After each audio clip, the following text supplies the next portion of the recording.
Financial market को सरल भाषा में सीखने के लिए हमारे channel financial education by Mukesh को अभी सब्सक्राइब करें।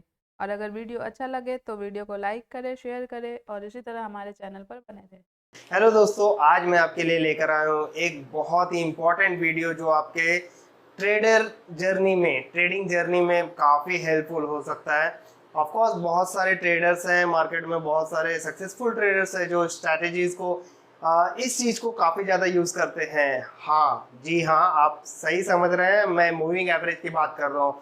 Simple moving average and exponential moving average क्या होता है और किस तरह से हम इसमें क्रॉसओवर का यूज़ करके ट्रेडिंग करते हैं। ऑफकोर्स आपने बहुत जगह सुना होगा कि मार्केट में इस तरह से मूविंग एवरेज यूज करके, ठीक है, काफ़ी प्रॉफिटेबल और काफ़ी ज़्यादा रिवॉर्ड में और काफ़ी ज़्यादा मार्जिन में प्रॉफिट कमाया जा सकता है, ठीक है, और लोग कमाते भी है। तो इस तरह की कुछ चीज़ें बहुत ही ज़्यादा इम्पॉर्टेंट चीज़ें हैं, आपके ट्रेडिंग में काफ़ी फायदेमंद होने वाली है। टेक्निकल एनालिसिस का बहुत ही इंपॉर्टेंट वीडियो है, डेफिनेटली आपको स्किप नहीं करना चाहिए। स्टेप बाय स्टेप मैं आपको बेसिक एक्सप्लेन करूंगा, तो आपको वीडियो थोड़ा भी स्किप नहीं करना है, अंत तक बने रहिएगा। हर एक बेसिक चीज आपको एक्सप्लेन करने वाला हूँ, कोई भी डाउट आपके दिमाग में नहीं बचेगा, इतना मैं श्योरिटी देता हूँ। तो डेफिनेटली आप अपने नॉलेज में इस तरह की जो टेक्निकल एनालिसिस का टूल है, ये जो टूल है आप डेफिनेटली अपने नॉलेज में अपने स्किल में ऐड अप करो। तो देर ना करते हुए हम स्टार्ट करते हैं। मैं मुकेश कुमार एक बार फिर से बहुत बहुत स्वागत करता हूं आपका हमारे Hindi YouTube channel financial education by Mukesh पर।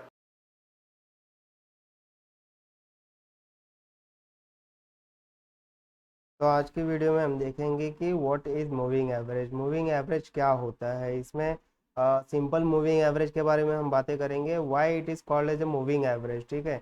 एवरेज के बारे में आप लोगों ने सुना है, ठीक है। और सिंपल मूविंग एवरेज, तो मूविंग वर्ड क्यों आता है वो उसके बारे में थोड़ी बातें करूंगा। सिंपल है और कुछ ज़्यादा कॉम्प्लिकेटेड नहीं है। इसके साथ ही एक्सपोनेंशियल मूविंग एवरेज कैलकुलेशन, ठीक है।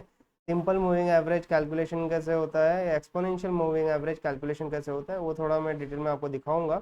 और उसका हमारे जो चार्ट पे हम ड्रॉ करते हैं simple moving average and exponential moving average, तो उसका क्या इफेक्ट होता है, क्या डिफरेंस होता है, वो सारी चीज़ें हम डिटेल में डिस्कस करेंगे। इसके साथ ही आपको मैं सिंपल एप्लीकेशन बताऊंगा मूविंग एवरेज का, कि चार्ट में हम कैसे यूज़ करें, चाहे वो सिंपल मूविंग एवरेज हो या फिर वो एक्सपोनेंशियल मूविंग एवरेज हो। उसे मैं चार्ट में ले जाकर दिखाऊंगा आपको कि उसका एप्लीकेशन किस तरह से होता है, किस तरह से हम उसके बेसिस पे ट्रेडिंग कर सकते हैं। इसके साथ ही सिंपल मूविंग एवरेज और एक्सपोनेंशियल मूविंग एवरेज में डिफरेंस भी बताऊंगा, चार्ट में किस तरह से डिफरेंस मिलते हैं, कैलकुलेशन में किस तरह का डिफरेंस होता है, वो तो कैलकुलेशन के पार्ट में ही मैं कवर कर दूंगा।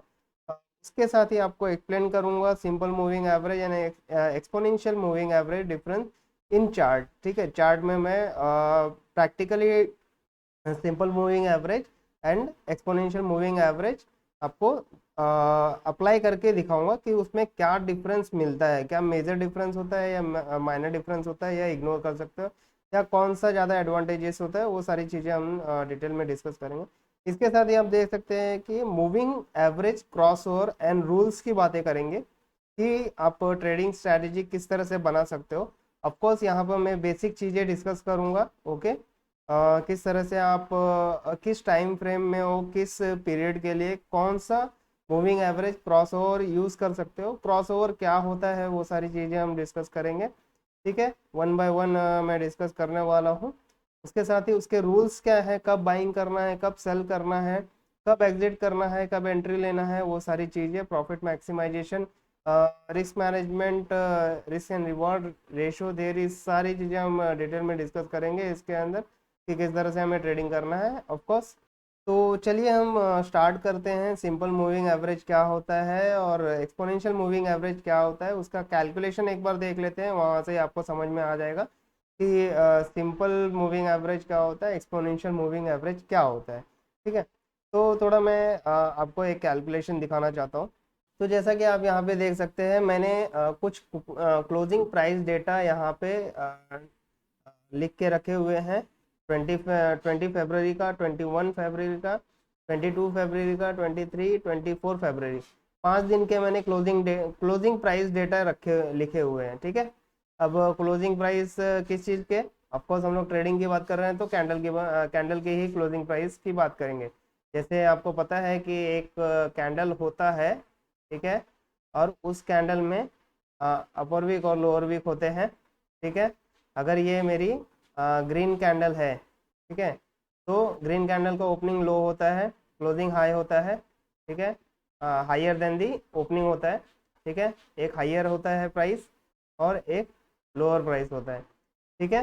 ग्रीन कैंडल हम लोग ने यूज़ किया है, मैं इसके बेसिस पे थोड़ा एग्जांपल आपको एक्सप्लेन कर रहा हूँ, ठीक है। तो ये मैंने क्या किया है, 5 दिनों का क्लोजिंग प्राइस डेटा लिया है। क्लोजिंग प्राइस मतलब ये प्राइसेस, ठीक है, जितने भी मेरे चार्ट में कैंडल्स फॉर्म होंगे, ठीक है, 20 तारीख को जो मेरे कैंडल्स फॉर्म हुए हैं उसके क्लोजिंग प्राइस का डेटा ले लिया है। फिर 21 को जो कैंडल फॉर्म होगा उसका क्लोजिंग प्राइस क्या था, ठीक है। तो 20 तारीख को जो कैंडल मेरी फॉर्म हुई थी उसमें क्लोजिंग प्राइस जो था वो 50 रुपये था। 21 तारीख को जो मेरी कैंडल फॉर्म हुई थी उसका क्लोजिंग प्राइस था वो 55 रुपये था। 22 तारीख को 60 रुपये, 23 तारीख को 65 रुपये और 24 तारीख को 70 रुपये था, ठीक है। तो अब इसमें हम देखेंगे कि सिंपल मूविंग एवरेज क्या होता है। सिंपल मूविंग एवरेज ऑफकोर्स ये होता है कि अगर मुझे 5 दिनों का सिंपल मूविंग एवरेज निकालना है, ठीक है, 5 दिनों का सिंपल मूविंग एवरेज निकालना है, तो कैलकुलेशन सिंपल सी है। सिंपल सी क्या होगी कि ये पांचों प्राइस को आप ऐड कर दोगे, ठीक है, ऐड कर दोगे और डिवाइड बाय क्या करोगे, 5 कर दोगे, ठीक है, क्योंकि 5 दिनों का चाहिए आपको डेटा। 5 दिनों का डेटा है ना, 1 2 3 4 5, तो 5 दिनों का डेटा है, तो 5 दिनों का सिंपल मूविंग एवरेज आपको निकालना है, तो ये सारे ऐड कर दो, ओके, और उसको 5 से डिवाइड कर दो तो ये आता है 60, ठीक है। ये थोड़ा मैं करके दिखाता हूँ आपको, ठीक है। तो यहाँ पे मैं थोड़ा आपको कैलकुलेशन करके दिखाता हूँ। इक्वल टू किया मैंने एवरेज, ओके, डायरेक्ट मैंने एवरेज कमांड यूज़ कर लिया है, तो ये आपको 60 रुपीज़ आ जाता है, ठीक है, ये 60 रुपीज़ आ गए। अदरवाइज आप क्या कर सकते हो, इक्वल टू सम कर लो आप। सम मतलब आप पूरे नंबर्स को जोड़ लो, यहाँ पे एडिशन हो गया, ठीक है। अब यहाँ पे मैं क्या करता हूँ, इस वैल्यू को डिवाइड करता हूँ 5 से, ओके, फिर भी वही आया, 60 आया, ठीक है। तो it means simple simple average निकालना है अपने को, ठीक है। जैसे एवरेज हम लोग निकालते हैं, कैलकुलेट करते हैं, ठीक है, उसी तरह से हम लोग को 5 दिनों का एवरेज निकालना है, that is called as a simple average. तो ये मूविंग वर्ड क्यों आता है, ठीक है। अब क्या होगा, यहाँ पे आपको क्या दिया गया है, देखिए यहाँ पे आपको क्या दिया गया है, यहाँ पे आप जैसे देख सकते हैं कि यहाँ पे क्या बातें की जा रही है कि ये 5 दिनों का मूविंग एवरेज मुझे मिल गया है, 20 21 22 23 24, ठीक है। तो ये पिछले 5 दिनों का मतलब 25 तारीख को मैं कैलकुलेट कर रहा हूँ कि पिछले 5 दिनों का एवरेज प्राइस क्या था, सो दैट मैं 25 तारीख को प्रेडिक्ट कर पाऊँ कि मेरा प्राइस क्या होगा, ओके। तो 20 से 24 तक का मैंने एवरेज निकाल लिया जो कि 60 रुपये मुझे मिला, ओके। अब क्या होगा, 26 तारीख को फिर से मैं सोचूंगा कि मेरे पिछले 5 दिनों का जो मूविंग एवरेज है या फिर पिछले 5 दिनों का एवरेज है वो कितना होगा। तो ऑफकोर्स सी बात है, ये मैं 20 तारीख को जो है वो एक्सक्लूड कर दूंगा, ओके। और 21 तारीख का जो मेरा डेटा है क्लोजिंग प्राइस 55 रुपये, 22 तारीख का क्लोजिंग प्राइस 60 रुपये, 23 तारीख का क्लोजिंग प्राइस 65 रुपये और 24 तारीख का क्लोजिंग प्राइस 70 रुपये। और मान लेते हैं कि 25 तारीख को क्लोजिंग दिया था ऑलमोस्ट 75 रुपीज़ पे, ठीक है, ये डेटा हम मान लेते हैं। तो ये 25 तारीख तक आप क्या करेंगे, 21 22 23 24 25 तक का डेटा हम कैलकुलेट करेंगे, उसका भी एवरेज निकाल लेंगे, जो एवरेज आएगा वो 26 को मुझे पिछले 5 दिनों का एवरेज प्राइस मिलेगा। तो ये क्या हो रहा है कि जैसे जैसे डेट मेरे आगे बढ़ते जाएंगे, ठीक है, 27 को जाएगा तो ये 21 का डेटा एक्सक्लूड हो जाएगा, फिर 22 23 24 25 26 तक का डेटा कैलकुलेट होगा। तो ये क्या हो रहा है, मूव हो रहा है ना, एक तरह से डेटा मूव हो रहा है, पिछले ओल्ड डेटा को डिस्कार्ड किया जा रहा है, क्योंकि हमको 5 दिनों का ही मूविंग एवरेज चाहिए, ठीक है, 5 दिनों का ही मूविंग एवरेज चाहिए। 5 डेज सिंपल मूविंग एवरेज। अगर 10 दिनों का बोले तो पिछले 10 दिनों का, लेकिन जैसे डेट आगे बढ़ते जाएगा तो एक एक डेटा कैंसल आउट होते जाएगा, ठीक है, बाहर निकलते जाएगा। तो इसका मतलब क्या हो रहा है, डेटा मेरा मूव हो रहा है, ठीक है, with respect to date. Okay, day wise मेरा डेटा मूव ऑन हो रहा है। तो इसके लिए हम क्या बोलते हैं, सिंपल एवरेज तो है बट मूविंग एवरेज है, ठीक है, simple moving average, that's why it is called as a simple moving average. Okay, बहुत सिंपल था, हो गया। Okay, good. अभी हम सेम ये मूविंग का कॉन्सेप्ट तो आपको समझ में आ गया। अब हम थोड़ा देखते हैं कि एक्सपोनेंशियल मूविंग एवरेज क्या होता है। एक्सपोनेंशियल मूविंग एवरेज क्या होता है ना कि जैसे अब जैसे आपने डाउ थियरी में पढ़ा हुआ था, ठीक है, डाउ थियरी में आपने क्या पढ़ा था, डाउ थियरी में आपने क्या पढ़ा था, market discounts everything. Okay, market discounts everything.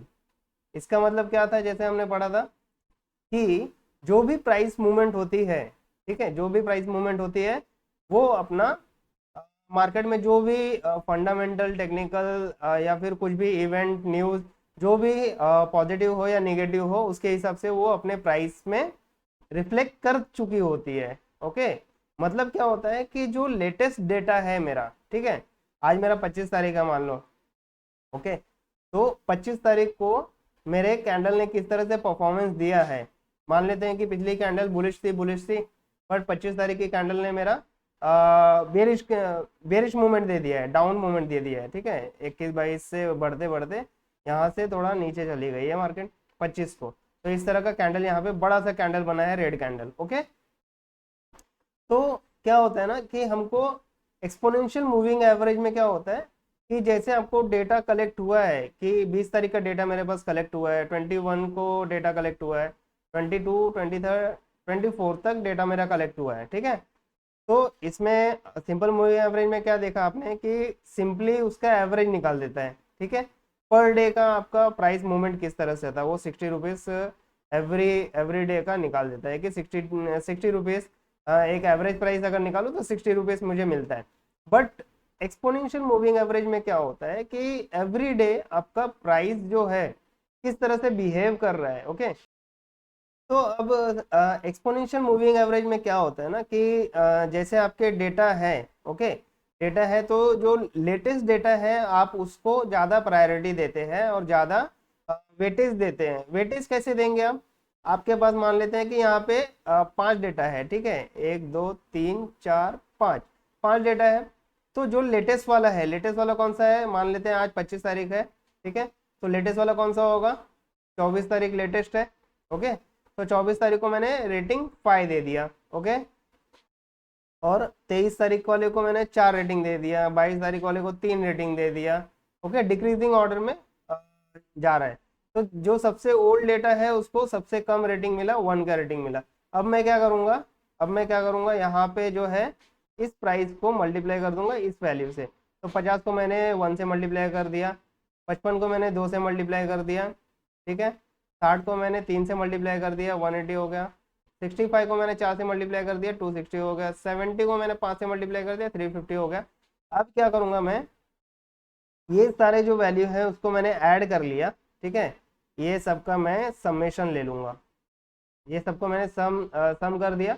अब इसका जो समेशन वैल्यू आएगा उसको मैं क्या करूंगा, इन सब के एडिशन से डिवाइड कर दूंगा। इन सब के एडिशन मतलब जो रेटिंग मैंने दी है 1 2 3 4 5, तो इनको मैं ऐड कर दूंगा, कितना हो जाएगा, 5 4 9 3 12 2 14 1 15, ठीक है, ये मेरा इसका वैल्यू हो गया।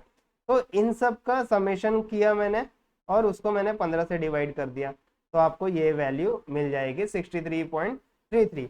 अब यहाँ पे देखिए थोड़ा डिफरेंस आपको देखने मिल रहा है। क्या डिफरेंस देखने मिल रहा है, यहाँ पे सिंपल मूविंग एवरेज में आपको डेटा कितना मिला, ठीक है, सिंपल मूविंग एवरेज में आपको वैल्यू कितना मिला है, 60 मिला है। बट वही एक्सपोनेंशियल मूविंग एवरेज में आपको वैल्यू कितना मिल रहा है, 63.33 मिल रहा है। मतलब somewhere near about same value है, थोड़ा सा हायर प्राइस मिल रहा है, क्योंकि ये क्या जताना चाह रहा है, जैसे मेरा मार्केट मूव कर रहा है अब, ओके, मार्केट इस तरह से मूव कर रहा है, तो जो मेरा सिंपल मूविंग एवरेज है वो भी इसी के आसपास होगा, ठीक है, ये भी इसी के आसपास ही होगा।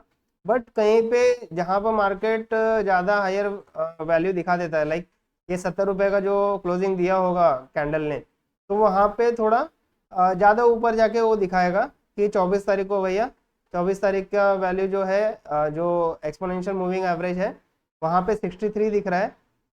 ओके, और वहीं पे सिंपल मूविंग एवरेज का वैल्यू 60 दिख रहा है। ओके, तो इस तरह से थोड़ा सा डिफरेंस आपको देखने मिलता है, वो मैं चार्ट में भी थोड़ा दिखाऊंगा।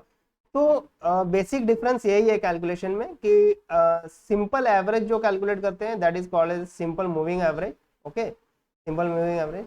और एक्सपोनेंशियल मूविंग एवरेज जो होता है कि हम लोग वेटेज देते हैं हर एक न्यूली डेटा जो रहता है ना, न्यू डेटा जो रहता है, नया डेटा, तो नया डेटा को सबसे हायर रेटिंग देते हैं, हायर वेटेज देते हैं। ठीक है, उसके बाद जैसे जैसे ओल्ड होते जाता है डेटा, तो वो डेटा को वेटेज कम करते जाते हैं, तो 5 से 4, 3, 2, 1, इस तरह से। तो ये था हमारा सिंपल मूविंग एवरेज और एक्सपोनेंशियल मूविंग एवरेज में डिफरेंस, ये बेसिक डिफरेंस होता है। ओके, तो ऑफकोर्स सी बात है कि एक्सपोनेंशियल मूविंग एवरेज जो हम लोग यूज करते हैं, तो उसमें ये डाउ थ्योरी का जो पहला सिद्धांत हमने डिस्कस किया, अगर आपने हमारा प्लेलिस्ट चेकआउट नहीं किया है तो प्लीज जाके चेकआउट कर लीजिए, मैंने वहाँ पे पूरा प्लेलिस्ट बना के रखा हुआ है, 7 पार्ट में डाउ थ्योरी को एक्सप्लेन किया हुआ है।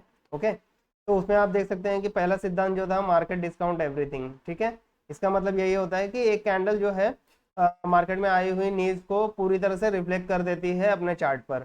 ठीक है, अगर पॉजिटिव न्यूज है तो कुछ बुलिश किकर सिग्नल बना के मार्केट में अच्छा खासा मुंह दिखा देगी।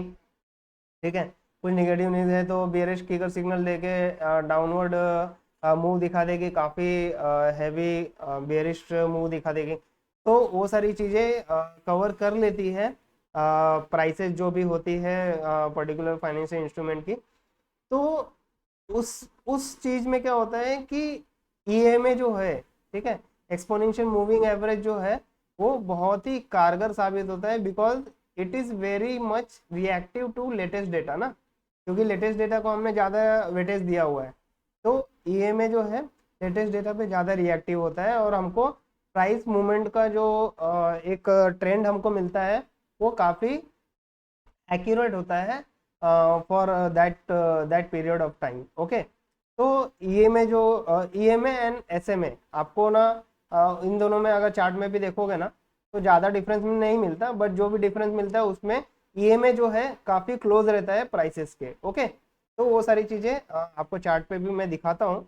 तो बेसिक डिफरेंस आपको समझ में आ गया है, यहाँ पे हमने देख लिया है सिंपल मूविंग एवरेज का कैलकुलेशन कैसे होता है, एक्सपोनेंशियल मूविंग एवरेज का कैलकुलेशन कैसे होता है, why it is called as a moving average, इसको मूविंग एवरेज क्यों बोलते हैं वो भी हमने देख लिया है। तो जैसे हमने क्लोजिंग प्राइस डेटा निकाला है, वैसे आप हाई हाई प्राइस डेटा भी निकाल सकते हो, हाई कितना गया है, और फिर ओपनिंग प्राइस डेटा भी निकाल सकते हो, उसका भी एवरेज निकाल सकते हो, और लो प्राइस डेटा का अगर निकालना है लो प्राइस भी निकाल सकते हो, लो प्राइस डेटा भी निकाल सकते हो। ठीक है, तो ये तो सिंपल कैलकुलेशन की बात थी, बट आपको इतना कैलकुलेशन करने की ज़रूरत नहीं है। आपको क्या करना है, सिंपली चार्ट में जाना है और इंडिकेटर में जाके ये सारे इंडिकेटर जो है डायरेक्टली लगाना होता है। ये तो मैंने बेसिक अंडरस्टैंडिंग के लिए एक मैथ्स समझाने के लिए मैंने आपको एक्सप्लेन किया है कि किस तरह से सिंपल मूविंग एवरेज और एक्सपोनेंशियल मूविंग एवरेज का कैलकुलेशन होता है, और क्यों ये प्राइस के ज़्यादा क्लोजर होता है एक्सपोनेंशियल मूविंग एवरेज। ठीक है, तो इसके साथ ही मूव ऑन करते हैं चार्ट पर, थोड़ा मैं वहाँ पर ले जाके दिखाता हूँ कि किस तरह से ये वर्क करते हैं और किस तरह से दिखाई देते हैं चार्ट में। ओके, तो चलिए हम अपने चार्ट पे चलते हैं। तो यहाँ पे आप देख सकते हैं कि मैंने टाटा मोटर्स का चार्ट ओपन कर लिया है 15 मिनट के टाइम फ्रेम में, क्योंकि अब टाइम फ्रेम का भी क्या इंपॉर्टेंस होता है वो सारी चीज़ें भी मैं आपको यहाँ पे बताऊँगा सिंपली। ठीक है, तो 15 मिनट का टाइम फ्रेम हमने ओपन कर लिया है। ऑफकोर्स सी बात है कि मैं थोड़ा शॉर्ट टर्म ट्रेडिंग या फिर आप बोल सकते हो कि इंट्राडे की मैं बात कर रहा हूँ, तो इसके लिए मैंने 15 मिनट के टाइम फ्रेम में चार्ट ओपन किया है। ऑफकोर्स 5 मिनट के टाइम फ्रेम में भी ओपन कर सकते हैं इंट्राडे के लिए आप। तो 15 मिनट के टाइम फ्रेम में मैंने ओपन किया है। यहाँ पे अब मैं सिंपल एप्लीकेशन बताऊंगा कि मूविंग एवरेज का जो एप्लीकेशन है वो किस तरह से हम अप्लाई कर सकते हैं चार्ट में। ओके, तो क्रॉस ओवर की बात तो मैं इसके बाद बोलूँगा, बट पहले चार्ट में ये मूविंग एवरेज किस तरह से हम यूज़ कर सकते हैं वो थोड़ा मैं बता देता हूँ। ओके, तो आप यहाँ पे देख सकते हैं इस तरह से आपको इस एरिया में दिखाई दे रहा है EMA 10 क्लोज 0। SMA 5। ओके, इस तरह से कुछ वैल्यू दिखाई दे रहा है। ये कहाँ से मिलता है, ये रिमूव कर देता हूँ मैं यहाँ पे, ठीक है। ये जो लाइन यहाँ पे दिख रही थी आपको, वो रिमूव हो गई है। ओके, तो अब आपको सिंपली क्या करना है, इंडिकेटर में जाना है, यहाँ पे मूविंग टाइप करना है, मूविंग एवरेज पे क्लिक कर देना है। ओके, तो अभी जो मूविंग एवरेज 9 दिख रहा है, तो ये 9 डेज का मूविंग एवरेज है। ओके, तो आपको अगर इसको चेंज करना है 5 डेज का मूविंग एवरेज, ठीक है, तो इसको मैं सिंपली क्या करता हूँ, 5 दिन का मूविंग एवरेज पे क्लिक करता हूँ, और ये सिंपल मेरा हो गया 5 दिन का मूविंग एवरेज। ओके,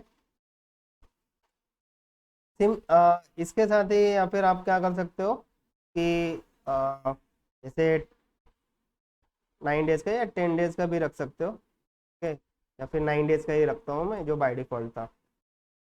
तो ये 9 डेज का मैंने यहाँ पे रख दिया। मैंने सेटिंग आपको बताया कि किस तरह से आप चेंज कर सकते हो। जैसे मैंने कैलकुलेशन में आपको दिखाया कि 5 डेज का कैलकुलेशन किया था, सेम वही चीज़ है कि ये 9 डेज का कैलकुलेशन, 9 डेज का डेटा कैलकुलेट करता है। ओके, मैंने आपको कैलकुलेशन में 5 डेज का बताया था, बट यहाँ पे आपको 9 डेज का डेटा कैलकुलेट करने दिखेगा। ओके, अब सिंपल इसको यूज कैसे करते हैं, तो कोई भी कॉम्प्लिकेटेड रूल नहीं है, बहुत ही सिंपल रूल है। रूल नंबर 1, बाइंग कब करना है, ठीक है। रूल नंबर 1, बाइंग कब करना है, सिंपल सी चीज है। जब भी मेरा प्राइस, ठीक है, जब भी मेरा प्राइस क्या करेगा, ये जो मेरी ट्रेंड लाइन जा रही है, ठीक है, तो जब भी मेरा प्राइस इस मूविंग एवरेज की लाइन के ऊपर क्लोजिंग दे देगा, ठीक है, उसके बाद मुझे क्या करना है, उसके बाद मुझे ट्रेड ले लेना है, और जो कैंडल लाइन के नीचे थी, उसके लो के नीचे, ठीक है, उसके लो के नीचे मुझे स्टॉप लॉस लगा देना है। Okay, great. देखिए, ये एग्रेसिव ट्रेडर का मैंने एंट्री बताया कि डायरेक्टली पहले ही सिग्नल पे उसने एंट्री ले ली है। बट आप क्या कर सकते हैं इसके साथ ही, आप एक और पॉजिटिव कैंडल फॉर्म होने दो, और फिर वेट करो कंफर्मेशन का। तो ये जब सेकेंड पॉजिटिव कैंडल फॉर्म हो जाएगी, तो आपको कंफर्मेशन मिल गया, आप यहाँ पे ट्रेड ले लो, और स्टॉप लॉस लगा दो यहाँ पर, ठीक है। स्टॉप लॉस हमेशा याद रखो 2% रूल के हिसाब से होना चाहिए, जैसे कि मैंने ऑलरेडी आपको बहुत बार बताया हुआ है, कैंडलस्टिक पैटर्न के जो भी लेक्चर्स हैं उसमें मैंने आपको ऑलरेडी बताया हुआ है। तो ये स्टॉप लॉस मेरा 2% रूल के हिसाब से होना चाहिए, और प्रॉफिट मेरा 1:3 के हिसाब से मिनिमम होना ही चाहिए, ठीक है। लेकिन प्रैक्टिकली देखा जाए तो 1:2 के हिसाब से तो रहना ही चाहिए मिनिमम। ओके, बट इसका एडवांटेज यही है, मूविंग एवरेज का बहुत ही इंपॉर्टेंट स्ट्रैटेजी यूज होता है। मैं स्ट्रैटेजी के जो मेरा प्लेलिस्ट है उसमें भी सिंपली छोटे छोटे वीडियोस, 5 SMA का स्ट्रैटेजी, 9 SMA का, या फिर 9 EMA का स्ट्रैटेजी, वो सारी स्ट्रैटेजी मैं प्लेलिस्ट में ऐड करता रहूँगा, ठीक है। वो आप चेकआउट कर सकते हैं with respect to time, time के साथ मैं उसमें अपलोड करता रहूँगा, आप वो देख सकते हैं। तो यहाँ से देख सकते हैं कि यहाँ पे जब आपने एंट्री ली है, तो उसके बाद आपको क्या प्राइस मूवमेंट मिला है, उसके बाद फिर से यहाँ पे कंसोलिडेट हुआ है प्राइस, ठीक है। जब तक आपको कंफर्मेशन ना हो जाए कि डाउन ट्रेंड स्टार्ट हो रहा है, क्योंकि ये क्या हो रहा है, प्राइस एक साइडवेज में ही है, ठीक है, डाउन ट्रेंड में दिख ही नहीं रहा है, तो यहाँ पे आपको प्रॉफिट बुक नहीं करना है। अगर आपको प्रॉफिट मैक्सिमाइज करना है तो उस केस में, अगर आपको 1:3 में मिल गया है, आप एग्जिट करके निकल जाओ, लेकिन आपको अच्छा खासा प्रॉफिटेबल मार्जिन कमाना है मार्केट में, तो आप इस तरह से थोड़ा वेट कर सकते हो। ज़्यादा से ज़्यादा क्या होगा, इस लेवल पे आके आपको प्रॉफिट बुक करने मिल पाएगा, अगर ट्रेंड रिवर्स हो जाता है, कंफर्मेशन के लिए वेट करते हो तो ये एक लॉस हो सकता है। इसकी ये इस वैल्यू की जगह आपको यहाँ पर प्रॉफिट बुक करने का मौका मिलेगा। तो ठीक है, अगर आप थोड़ा इतना रिस्क ले सकते हो, ठीक है, इतने प्राइस का रिस्क ले सकते हो, तो थोड़ा आपको ये वैल्यू भी मिल जाएगा, ठीक है। फिर यहाँ पर आप प्रॉफिट बुक कर सकते हो। तो कितना, काफ़ी मतलब 1:10 तक का भी हो सकता है आपको प्रॉफिट मिल जाए यहाँ पे, ठीक है। मैं आपको वो भी दिखा देता हूँ कि कितने का प्रॉफिट अप्रोक्सीमेट मिला है आपको यहाँ पे, ठीक है। अब देखिए, यहाँ से अगर मैंने लॉन्ग पोजीशन ली होती, यहाँ पे मैंने एंट्री की, ठीक है, और इसका जो स्टॉप लॉस है ये एंट्री मैंने यहाँ ले ली, और इसका ये देखिए इस वैल्यू पे भी अगर रखूँ मैं, फिर भी देखिए रिस्क रिवॉर्ड रेशियो के हिसाब से 540, मतलब 1:5 का मिल रहा है मुझे रिस्क रिवॉर्ड। अगर आप एग्रेसिव ट्रेडर हैं, अगर आप यहाँ पे ट्रेड लिए होते तो आपको 1:8 या 1:9 के आसपास का आपको प्रॉफिट मिलता। ठीक है, इसको अगर मैं करूँ यहाँ पे 1:9 का आपको प्रॉफिट मिल जाता है, यहाँ पे टारगेट हिट हो जाता है आपका। ओके, तो ये काफ़ी प्रॉफिटेबल स्ट्रैटेजी होती है। काफ़ी सक्सेसफुल ट्रेडर्स मूविंग एवरेज का ही काफ़ी यूज़ करते हैं, उसके साथ ही डबल कंफर्मेशन के लिए कुछ अदर इंडिकेटर्स भी यूज़ करते हैं। बट इंडिपेंडेंटली आप अगर कैंडल स्टिक पैटर्न समझ जाओ और सिर्फ मूविंग एवरेज का स्ट्रैटेजी यूज़ करो तो आप अच्छा खासा प्रॉफिट कमा सकते हो मार्केट में। तो ये एक सिंपल सा एग्जांपल था। अब मैं क्या करता हूँ, यहाँ पे 9 EMA का ना 9 EMA का जो लाइन है वो ड्रॉ कर देता हूँ, तो उसमें थोड़ा डिफरेंस आपको बता पाऊँ मैं। Okay, EMA moving average exponential. Okay, तो ये दोनों 9 EMA 9 EMA। ओके, तो यहाँ पे आप देखो जैसे मूवमेंट ज़्यादा बढ़ी है, अगर मैं ये 5 दिन का डेटा देखूँ, ठीक है 5 कैंडल का डेटा देखूँ, तो यहाँ पे प्राइस मूवमेंट हुई है, तो इस वैल्यू में जो है ना, ये वाली जो है ना ऊपर वाली, आपको थोड़ा दिखाता हूँ, ये ऊपर वाली जो है वो EMA लाइन है। ओके, EMA पे क्लिक हुई तो ये मेरी EMA लाइन है। तो यहाँ पे देखो मूवमेंट मिली है ना, तो यहाँ पे जो EMA का वैल्यू दिखेगा ना वो ज़्यादा रहेगा as compare to SMA value. SMA का वैल्यू नीचे है, ठीक है, और EMA का वैल्यू ऊपर है।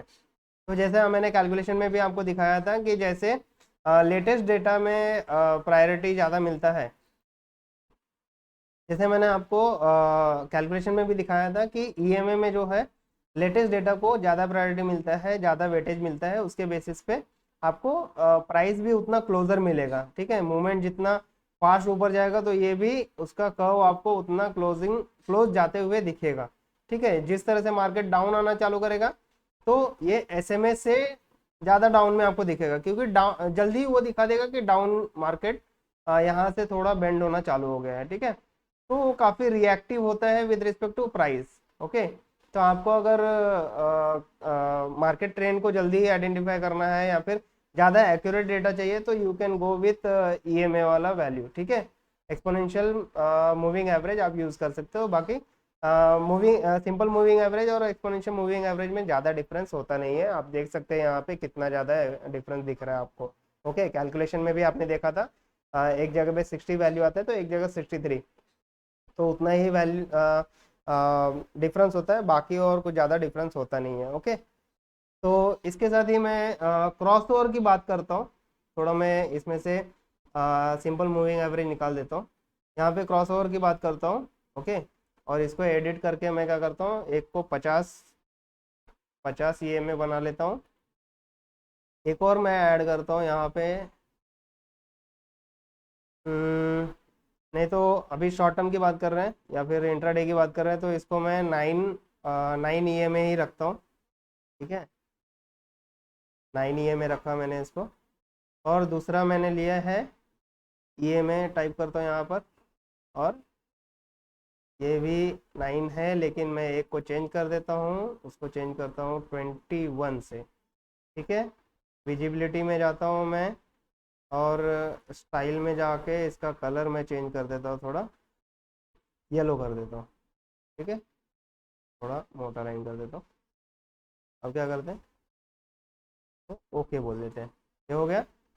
ओके, तो ये मेरा हो गया 21 का येलो है, और 9 का जो है ये ब्लू से दिख रहा है मेरा।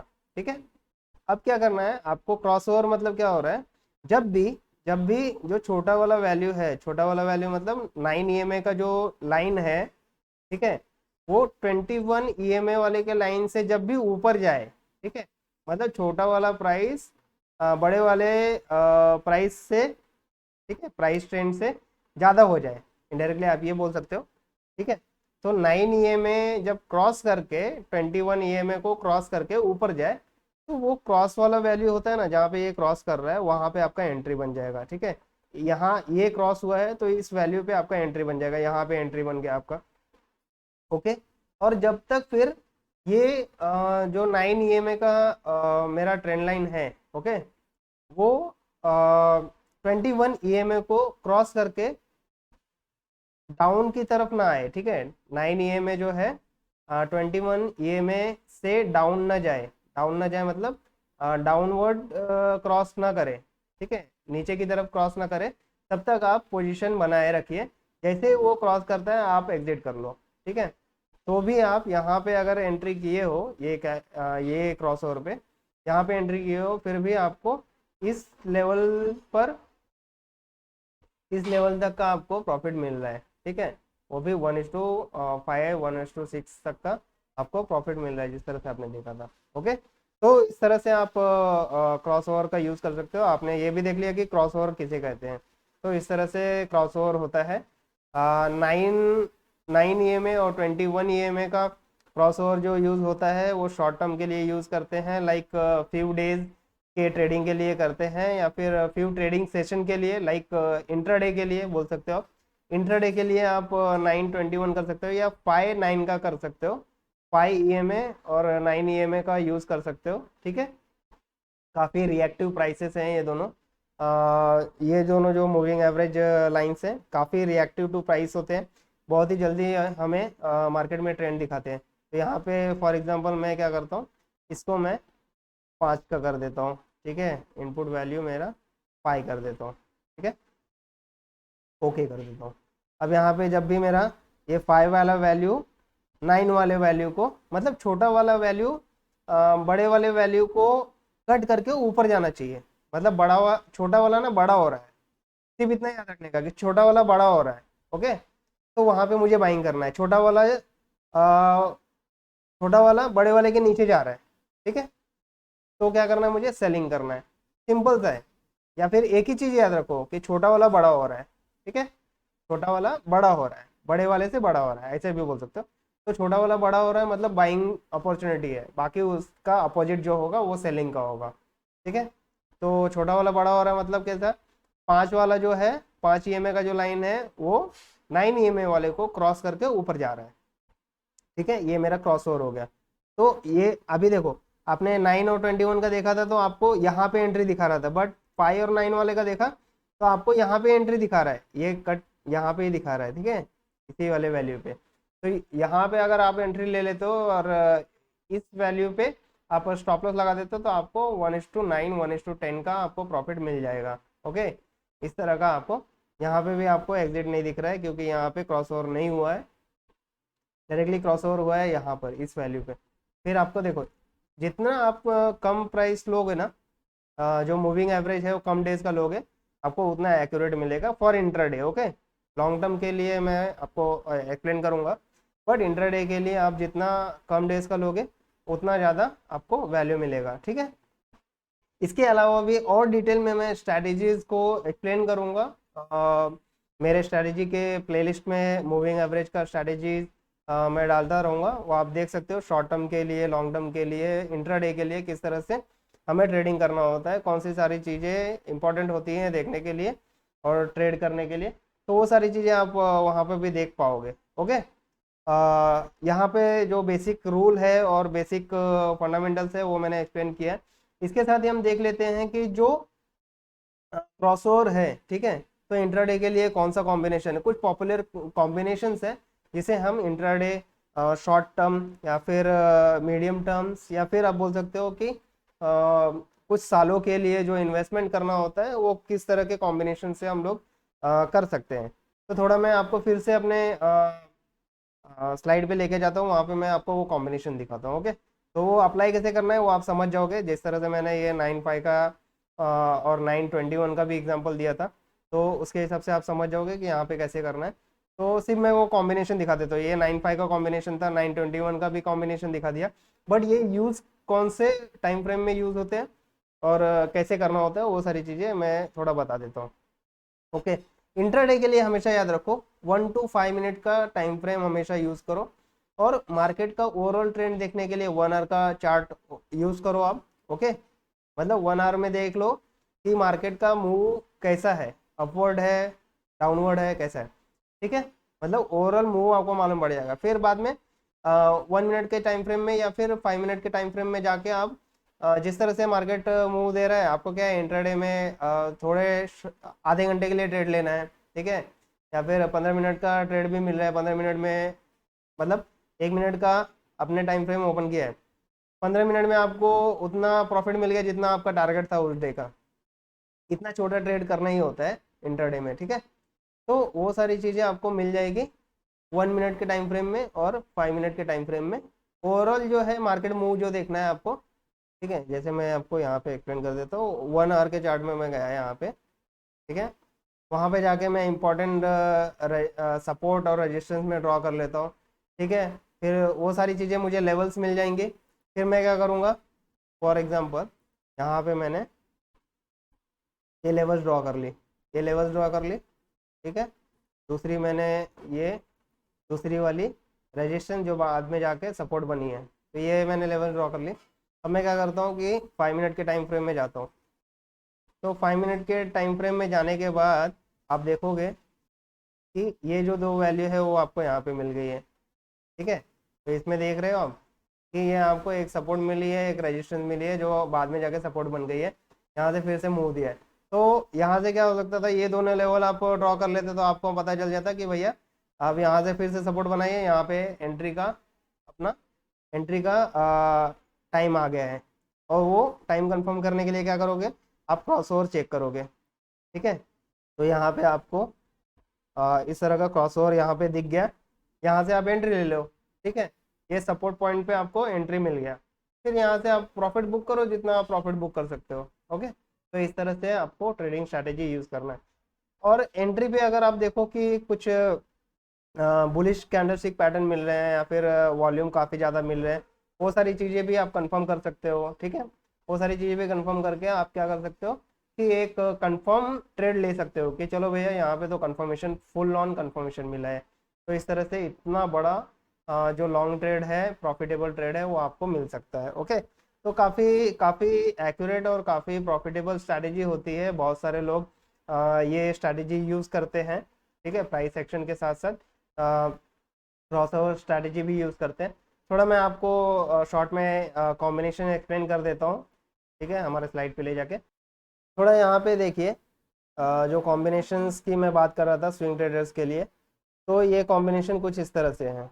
9 EMA and 20 days EMA, use this for short term trade, few trading session. मतलब क्या है, इंट्राडे के लिए आप 921 का कॉम्बिनेशन यूज कर सकते हैं या फिर 5 days और 9 days EMA का आप यूज कर सकते हैं फॉर इंट्राडे ट्रेडिंग, ठीक है। ये आप इंट्राडे के लिए यूज करते हैं 5-9 का या फिर 921 का, जो भी आपको ज़्यादा सुटेबल लगता है। आप पहले पेपर ट्रेड करो, प्रैक्टिस करो, और उसके बाद जो सूटेबल लगता है उसके हिसाब से आप ट्रेड करो, ठीक है। उसके बाद दूसरा कॉम्बिनेशन ये आता है 25 दिनों का EMA और 50 दिनों का EMA का कॉम्बिनेशन यूज करो। आपका अगर आपको ट्रेड लेना है कुछ सप्ताह के लिए, ठीक है, कुछ वीक्स के लिए आपको ट्रेड लेना है। फॉर एग्जांपल मैंने आज एक ट्रेड देखा है जिसमें 25 डेज का EMA और 50 डेज का EMA मैंने देखा कि वहाँ पे क्रॉस ओवर हो रहा है। तो मान लेते कि मुझे 1 या 2 वीक में प्रॉफिट बुक करके निकल जाना है, तो मैं 25 डेज का EMA और 50 डेज का EMA वहाँ पे अप्लाई करके रखूँगा, और जैसे मुझे एंट्री मिलती है, सिग्नल मिलता है, उस सिग्नल के बेसिस पे मैं ट्रेड ले लूँगा। 50 डेज का EMA और 100 डेज का EMA का जब मैं चार्ट में यूज़ करता हूँ, वो कब यूज़ होता है, जब मैं कुछ मंथ्स के लिए ट्रेड में बना रहना चाहता हूँ, ठीक है। लाइक 1 मंथ 2 मंथ के लिए मुझे ट्रेड में बना रहना है और काफ़ी बड़ा मार्जिन में प्रॉफिट बुक करना है, ठीक है। तो मैं 50 दिनों का और 100 दिनों का EMA का क्रॉस ओवर यूज़ करूँगा। और अगर मुझे एक लॉन्ग टर्म इन्वेस्टमेंट करना है, लाइक 1 साल के लिए, ठीक है, 8-10 महीनों के लिए, 1 साल के लिए, या फिर 1.5 साल के लिए, तो वो 100 डेज का EMA और 200 डेज का EMA का क्रॉस ओवर यूज़ कर सकता हूँ, ठीक है, लॉन्ग टर्म ट्रेड्स के लिए, जहाँ अगर मुझे कुछ इन्वेस्टमेंट अपॉर्चुनिटी करनी। अब ध्यान रखिए कि कुछ कुछ ट्रेड ऐसे होंगे ना कि आपको बहुत ज़्यादा प्रॉफिट देते रहेंगे, ठीक है। तो ऐसा होगा कि आपका एक साल में वो खत्म नहीं होगा आपका ट्रेड, मतलब प्रॉफिट मिलते जा रहा है तो आप क्यों प्रॉफिट कट करोगे, ठीक है। हमेशा क्या याद रखो कि लॉस कट करो, ठीक है। लॉस जितने जल्दी कट कर सकते हो उतने जल्दी कट करो, बट प्रॉफिट जितना हो रहा है होने दो। तो ऐसे केसेस में क्या होता है कि एक साल में वो ट्रेड मेरा खत्म नहीं होता है, हो सकता है कि 1.5 साल लग जाए, 2 साल लग जाए, 3 साल लग जाए, ठीक है। तो काफी अच्छा प्रॉफिटेबल मार्जिन आपको मिल सकता है, या फिर हो सकता है कि बीच में कुछ माइनर न्यूज की वजह से कुछ डाउन चला गया मार्केट, ठीक है। तो हो सकता है कि कुछ टाइम के लिए आपका स्टैग्नेट हो जाए आपका प्रॉफिट, ठीक है, ना प्रॉफिट हो ना लॉस हो, ब्रेक इवन पे पड़ा रहे प्राइस। तो हो सकता है कि कुछ साल और रुकना पड़ जाए, या कुछ और महीने रुकना पड़ जाए, एक साल के बाद कुछ और महीने रुकना पड़ जाए। तो डिपेंड करता है कि किस तरह का सिचुएशन है मार्केट में, उसके बेसिस पे ये एक साल भी ले सकता है या एक साल से ज़्यादा भी ले सकता है। इसके साथ भी एक इम्पॉर्टेंट पॉइंट है जो हमेशा ध्यान रखना है, लॉन्गर टाइम फ्रेम कभी भी आप यूज़ करोगे तो आपको जो है laser number of trading signal मिलेगा, ठीक है। जैसे कि आपने देखा कि 5 और 9 का जो ईएमए का क्रॉसओवर यूज़ किया था, कितनी जगह पे आपको सिग्नल्स मिले थे, ठीक है। यहाँ पे वो कट करके इस तरह से जा रहा था, फिर इस तरह से जा रहा था। तो लेकिन वही अगर आप 50 दिनों का और 100 दिनों का ईएमए क्रॉसओवर देखोगे तो लगभग इसी केस में, ठीक है, इसी केस में आपको कुछ इस तरह से दिखाई देगा, इस तरह से जाएगा, ओके। एक यहाँ पे क्रॉसओवर दिखा देगा, उसके बाद क्रॉसओवर दिखाएगा नहीं, ठीक है, उसके बाद इस तरह से सकता है, इस तरह से दिखे। तो इतने ये सेगमेंट में और ये सेगमेंट में आप देख सकते हो कि यहाँ पे 3 सिग्नल मिल गए हैं, ठीक है, 4 सिग्नल मिले हैं, बट यहाँ पे देखोगे आप तो एक ही सिग्नल मिला है आपको। तो इस तरह से होता है कि जितना लॉन्गर टाइम फ्रेम आप यूज करोगे, ठीक है, उतना ही कम आपको ट्रेडिंग सिग्नल्स मिलेंगे कि यहाँ पे एंट्री करना है, एंट्री सिग्नल्स जो होंगे काफी कम मिलेंगे। तो आज की वीडियो में इतना ही था, सारी बेसिक चीजें हमने कवर कर दी है। अब ये जो कॉम्बिनेशन है उसे मैं अपने स्ट्रैटेजीज के प्लेलिस्ट में ऐड करूंगा। आप ये चारों भी स्ट्रैटेजी हमारे प्लेलिस्ट में चेकआउट कर पाएंगे कुछ दिनों में, ओके। तो बने रहिए फाइनेंशियल एजुकेशन बाय मुकेश के साथ, इसी तरह से नॉलेज को स्किल अप करते रहिए, ठीक है, ग्रो अप करते रहिए, और बिना किसी के एडवाइस से अपने ही नॉलेज के बेसिस पे आप मार्केट में एंट्री करो, ट्रेड करो, प्रॉफिटेबल वेल्थ जनरेट करते रहो। तो thank you so much, keep growing, keep educating yourself, thank you so much, all the best.